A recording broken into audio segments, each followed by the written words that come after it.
Des compléments nutritionnels pour bébés et enfants, il y en a des dizaines et la plupart sont des marques occidentales. Mais des produits fabriqués sur le continent et uniquement avec des produits locaux, c'est rarissime.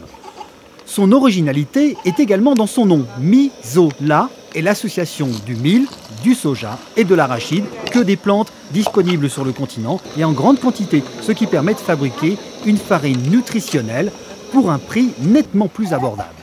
Mais nous avons plein de farines sur le marché qui ne sont pas du tout à la portée de la bourse, même je dirais du Malien moyen. Parce que voir 2000 francs, 3000 francs la boîte et tout ça, je trouve que c'est excessivement cher. Alors que nous produisons les mêmes types de farine avec les mêmes qualités nutritionnelles, avec les mêmes quantités et avec un contrôle du laboratoire national de la santé au bout de tout cela. Mais nous produisons 3 fois, 4 fois, 5 fois moins cher.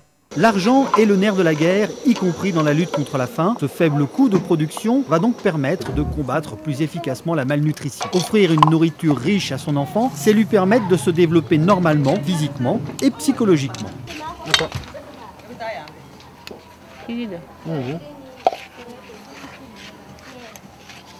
L'alimentation des enfants, c'est vital. Si on arrive à nourrir un enfant de 0 à 5 ans, cet enfant sera un être humain capable de penser et d'échanger le monde. Donc je pense que ça, il faut le mettre comme un élément. Je pense que ce n'est pas seulement le PAM, c'est en fait tout ceci qui travaille dans le cadre du développement. Il reconnaît aujourd'hui que c'est vital pour changer un monde. Il faut changer, il faut donner à l'enfance la capacité d'être un enfant pensante. Et il faut le nourrir bien pour qu'il puisse le faire. Et la situation est préoccupante dans les pays sahéliens qui affichent des taux de malnutrition parmi les plus élevés du monde, entre 6 et 17 %. La farine nutritionnelle n'est pas un aliment de base, mais complémentaire. Elle permet de donner des éléments essentiels au développement de l'enfant lorsqu'il ne les trouve pas dans son alimentation quotidienne. Par exemple, glucides, lipides, protéines et plus de calories.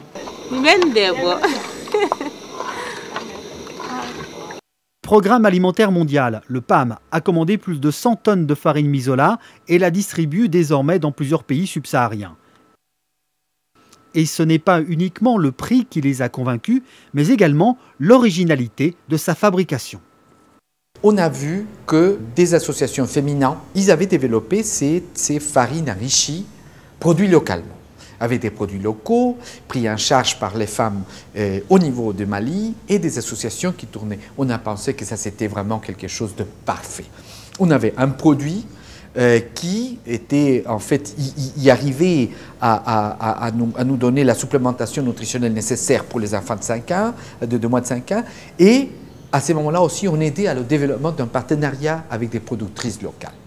Voici un des groupes de femmes qui produisent la farine Misola. Il en existe une vingtaine de ce type dans le pays. À chaque fois, ce sont des femmes qui fabriquent la farine, la vendent et gèrent les revenus. Le coordinateur local trouve les clients et fournit la matière première.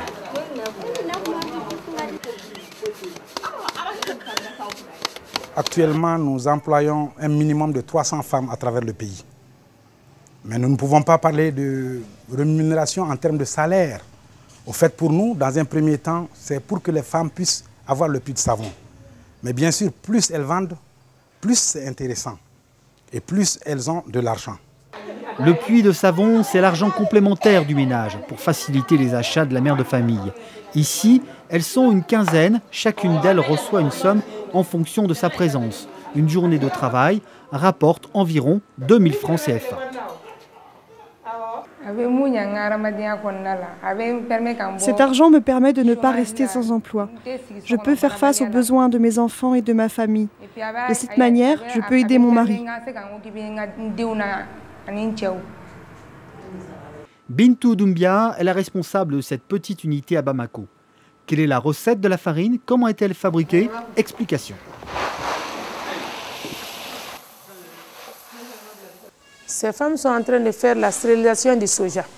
Une fois le soja grillé, décortiqué, vanné, lavé, séché, il passe à la période de stérilisation. C'est ce qu'elles sont en train de faire. Avec le grillage à gaz qui est fait par un technicien malien qui se trouve là, il s'appelle Moussa Diarra. Ce n'est pas compliqué parce que le technicien il est venu nous faire un stage sur la machine. Et les femmes ont suivi le stage. La suite dans cette salle où elles vont peser et mélanger tous les ingrédients, mil, arachides et soja. C'est là que se fait la recette particulière de cette farine.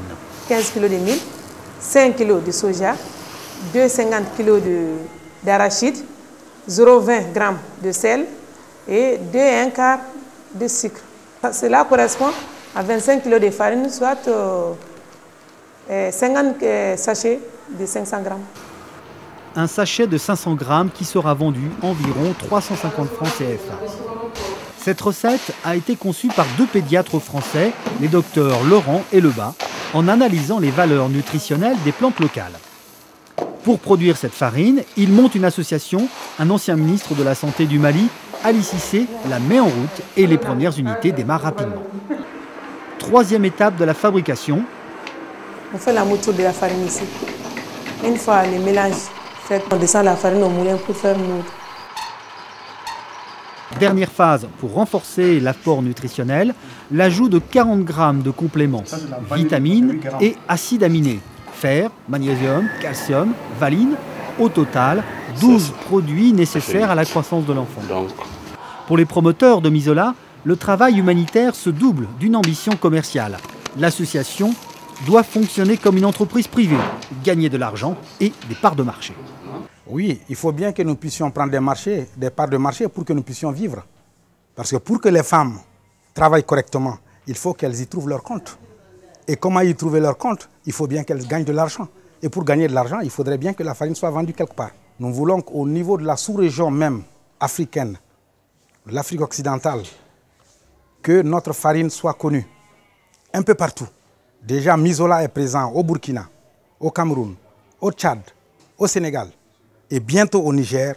Donc nous voulons vraiment conquérir la sous-région pour que notre farine devienne une référence pour la lutte contre la malnutrition infantile.